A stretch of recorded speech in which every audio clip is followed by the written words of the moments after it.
You are on Africa 24 and you are watching your weekly magazine, African Union Journal, that brings you updates on the actions of the African Union.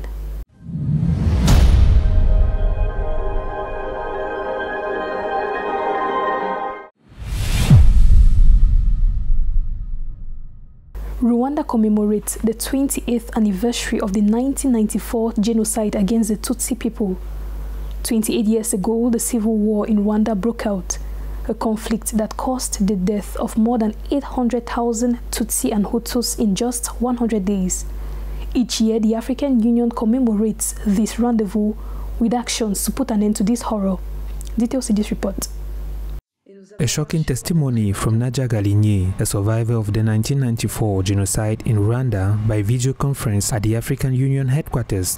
The 28th anniversary of the Rwanda genocide is commemorated under the theme Remember, Unite, Renew, chosen by the Addis Ababa-based Pan-African institution, reaffirming its commitment to prevent and fight against genocide all over the continent. L'objectif de cette commémoration est de rappeler à l'Afrique et au reste du monde, ainsi qu'aux nouvelles générations, ces drames vécus par un pays et un peuple, afin que cette tragédie ne tombe jamais dans les trous de l'histoire. En maintenant allumée dans les esprits cette flamme de l'horreur, nous voulons que ces drames ne se répètent plus jamais. The civil war began one day after the president of Rwanda and Burundi were killed through a mysterious plane crash. For more than 2 decades, historians, local and international legal investigators have worked on the issue of the conflict, leading to questions that yet still have to be answered. For African authorities, strong laws are needed across countries to prevent such an horror from happening again. I want to urge my colleagues, members of the diplomatic corps here today, to stand with Rwanda in the following efforts. Firstly, we must ensure that across our continent, we are proactively engaging and educating our societies on values that will prevent these types of violences from recurring.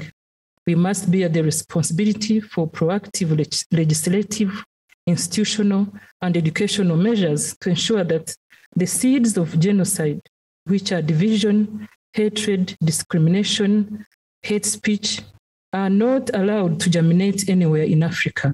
Governments have the responsibility to protect their people and to avoid any dehumanization and any form of discrimination on the part of the population that they are supposed to lead.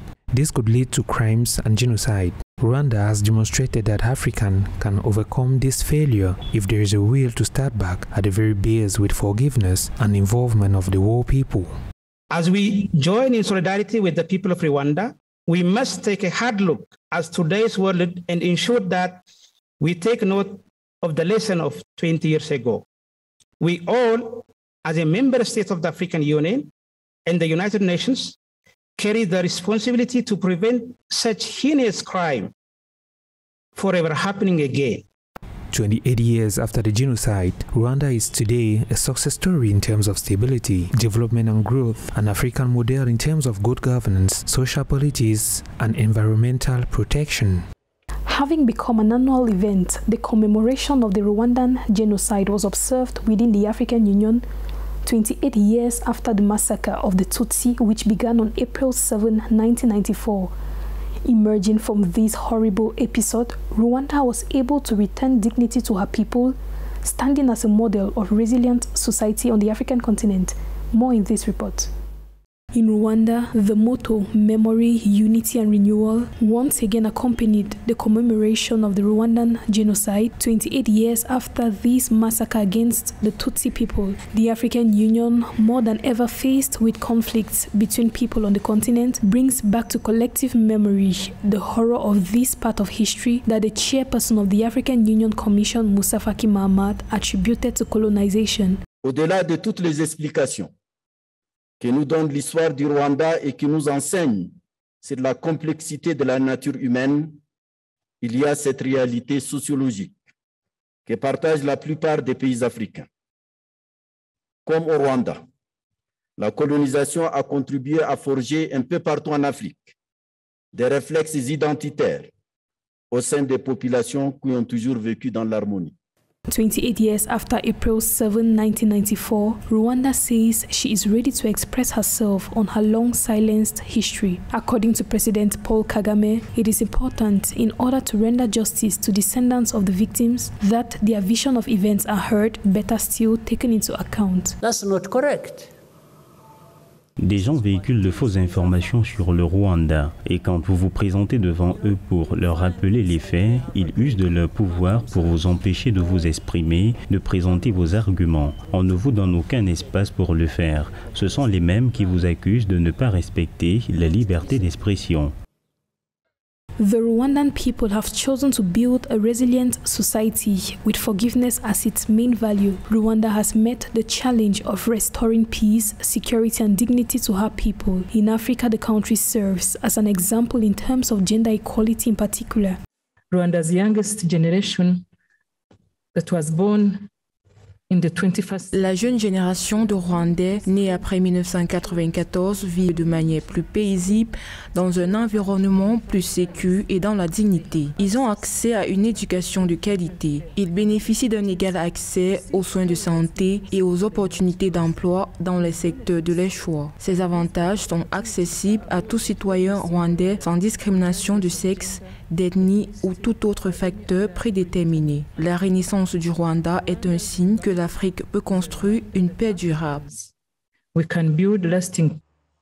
In April 2004, on the occasion of the 10th anniversary of the commemoration of genocide in Rwanda, the Committee of Permanent Representatives of the African Union adopted the resolution to make April 7 an annual event within the organization. On January 28, 2012, the institution laid the first stone of the permanent memorial in honor of victims of major human rights atrocities in Africa. To ensure a real economic recovery in Africa, there is an urgent need to strengthen partnerships between countries of the South. Trade between African countries in particular is still very low, amounting to only 17%.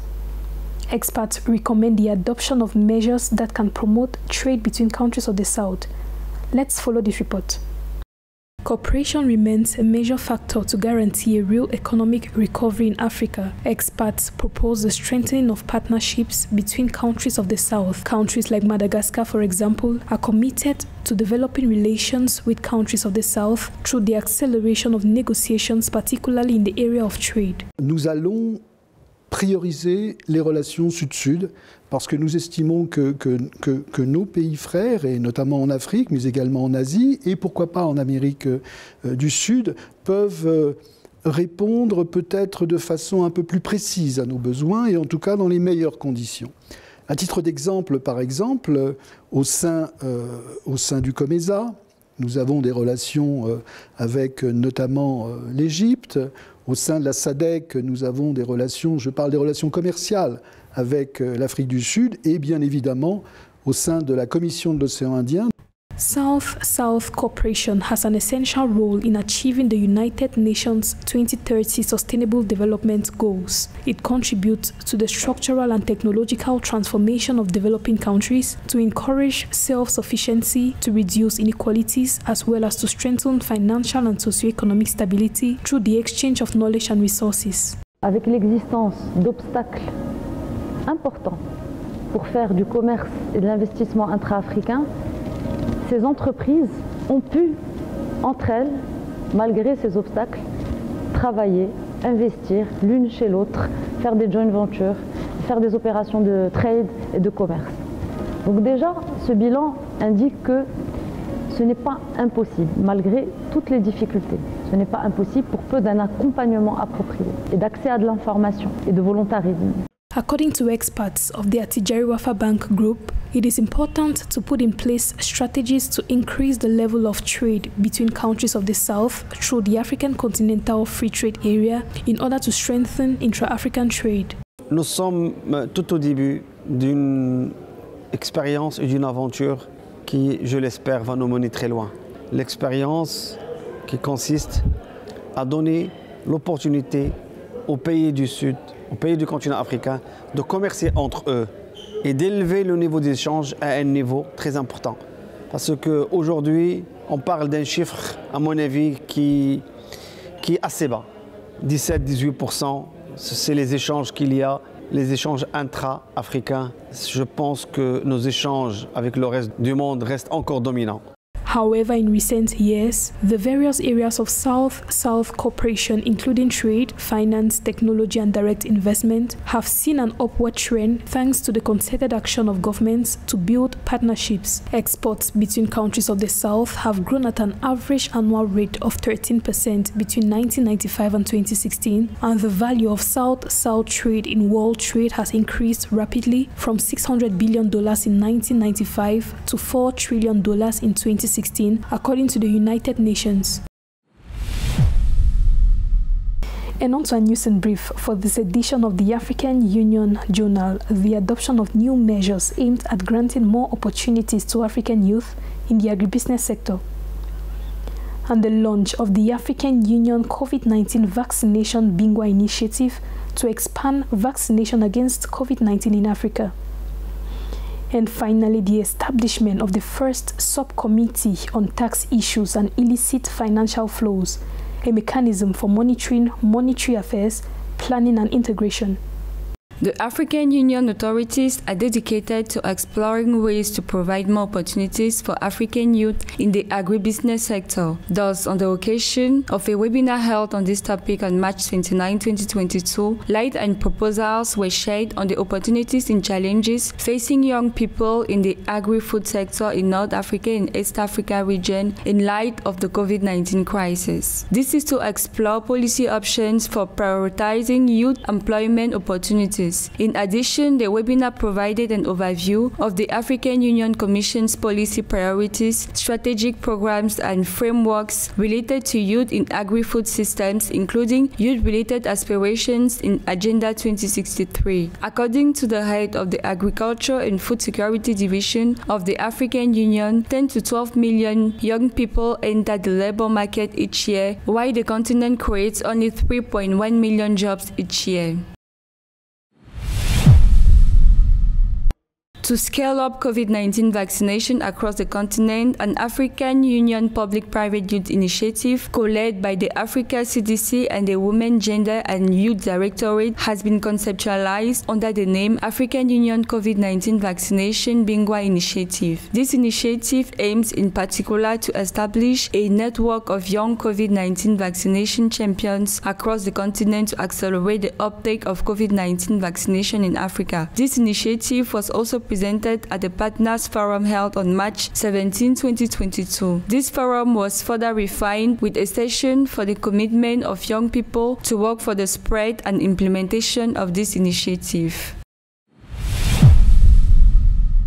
From the 6th to the 8th April 2022, members of the Department of Economic Development, Trade, Tourism, Industry and Mines of the African Union Commission have concurred to put in place the first ever subcommittee on tax issues and illicit financial flows. This new body of the African Union Specialized Technical Committee will therefore focus, according to the institution, on financial and monetary affairs, economic planning and integration. Its main objective will be to improve the mobilization of continental domestic resources necessary for the development of the continent.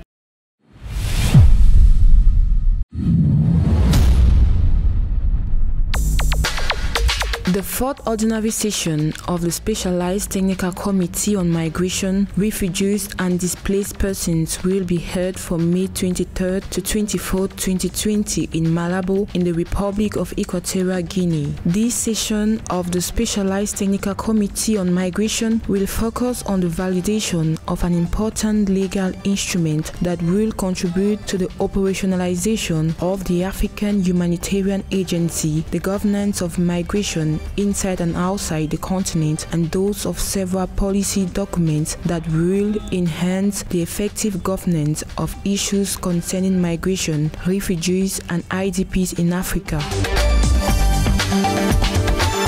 The Extraordinary Summit of African Head of State, Industrialization and Economic Diversification of Africa will be held from November 20 to 25, 2022 in Niamey, in Niger. According to the African Union, this summit aims to highlight Africa's renewed determination and commitment to industrialization as one of the pillars for achieving the continent's economic growth and development objectives. The African Union Economic, Social and Cultural Council will in December 2022 hold the civil society organizations elections to constitute its fourth permanent General Assembly. The decision was confirmed at a joint Economic, Social and Cultural Council Credentials Committee and African Union Commission interdepartmental meeting from March 21, 2022 in Zambia. The meeting was premised on the decision of the 40th Ordinary Session of the African Union Executive Council of February 2022, which requested the African Union Economic, Social and Cultural Council Secretariat in collaboration with the relevant departments of the African Union Commission to launch the call for applications on the 4th Permanent General Assembly of the Economic, Social and Cultural Council during the second quarter of 2022. During the meeting, the Credentials Committee of the Economic, Social and Cultural Council and the African Union Commission interdepartmental team developed a roadmap for the election of the 4th Permanent General Assembly. It should be noted that the African Union Economic, Social and Cultural Council is mandated to actively engage civil society in the processes and work of the Union, particularly with regards to Africa's integration and development.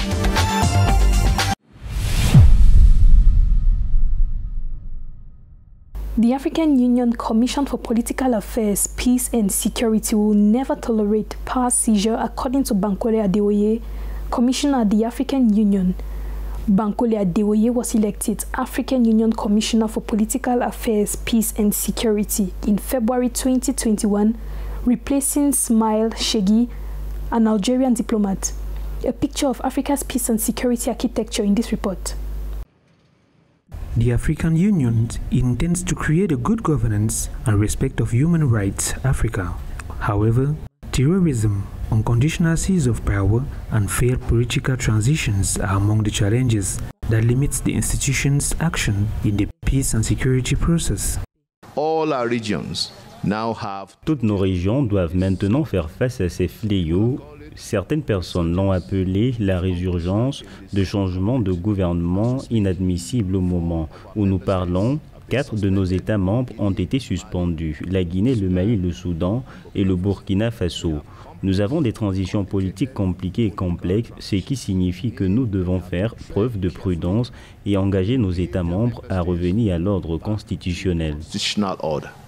Between 2020 and 2022, national military forces took over Mali, Guinea, Burkina Faso, and Sudan, making a stable political transition almost impossible. In the Horn of Africa, the pro-independence conflict in Tigray that began in 2020 resulted in millions of deaths and displacement, jeopardizing the work of African Union's Political Affairs Commission. L'urgence de paix et de sécurité nous rappelle notre responsabilité particulière dans la lutte contre le terrorisme, le règlement pacifique des différends entre pays membres. Nous ne pouvons détourner nos regards de toutes ces vies perdues, ces millions de personnes déplacées.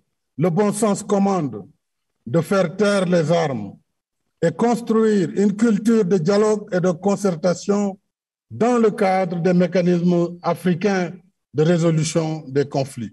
After 17 months of war in Tigray, more than 1.7 million of people displaced, the urgent food security assessment reveals that 83% of people are in a precarious food situation. That's why there's a need of a new action by the African Union in favor of refugees. And I want to assure you that Prime Minister Je tiens à vous assurer que le Premier ministre éthiopien, Dr Abiy Ahmed, nous a rassurés sur l'engagement du gouvernement éthiopien concernant l'accès humanitaire qui reste une garantie. In the systematic commitment of African Union to peace and security in Africa, the Commissioner of Political Affairs, Bankole Adeoye, wishes to reinforce public opinion on the unequivocal condemnation of any act aimed at destabilizing the peace, stability and security of a country, whatever be the reasons. For in order to achieve the objectives of Agenda 2063, the member states of African Union must respect the rules of justice and the rules of law. Thank you for watching the African Union Journal. Stay tuned for more programs on Africa 24.